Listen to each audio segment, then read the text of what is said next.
लंबे अरसे बाद कांग्रेस पार्टी में खुशी की लहर दौड़ी है। कांग्रेस नेताओं के चेहरे पर खुशी नजर आ रही है।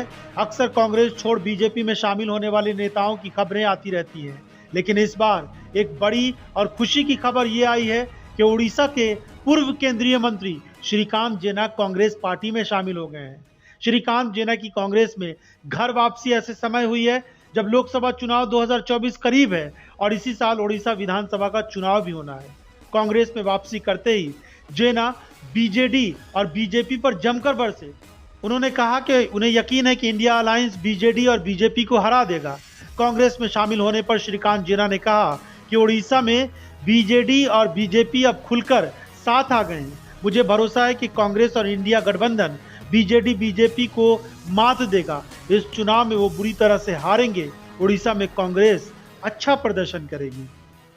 73 वर्षीय श्रीकांत जेना एआईसीसी मुख्यालय में पार्टी के ओडिशा प्रभारी अजय कुमार की मौजूदगी में कांग्रेस में शामिल हुए।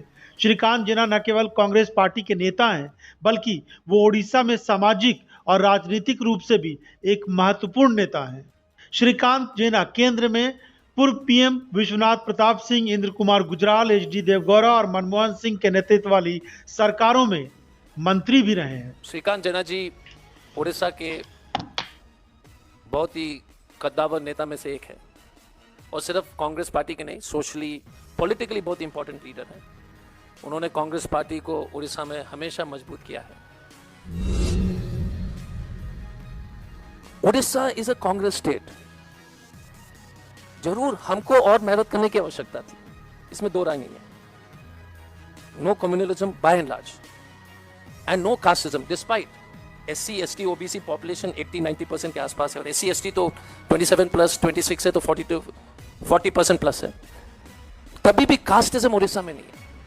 Orissa is one of those rare states in India which is not casteist by and large and communal एकदम नहीं है। 2-3 पॉकेट्स होंगे, वो सारंगी जी का वगैरह जो ग्रैंड स्टेन्स वाली घटना है।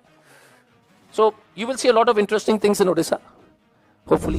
मेरा सवाल है कि उड़ीसा में सिर्फ ज्वाइन नहीं कर रहे हैं, कर्नाटक में, महाराष्ट्र में, आप देख लीजिए ना, आप धीरे धीरे सब जगह से, तमिलनाडु में वो तो उड़ीसा में ही केवल नहीं, लेकिन तमिलनाडु में हमने ज्वाइन कराया है, बाकी प्रदेश में भी ज्वाइन हो रहे हैं, कर्नाटक में भी हो रहे हैं, तेलंगाना में कितने ज्वाइन कर रहे हैं, रोज ना कोई ना कोई कांग्रेस में शामिल हो रहे हैं। तो ये सिर्फ उड़ीसा का मुझे नहीं लगता सिर्फ उड़ीसा में हो रहा है और जैसे चुनाव करीब आते रहेंगे और लोग ज्वाइन करेंगे। श्रीकांत जेना के कांग्रेस में शामिल होने के बाद अब कांग्रेस के नेताओं को उम्मीद है कि देश भर के कई राज्यों में दूसरी पार्टियों में कांग्रेस के गए नेता भी घर वापसी करेंगे और वो नेता जो बीजेपी से तंग आ चुके हैं वो भी कांग्रेस में आने को तैयार नजर आ रहे हैं।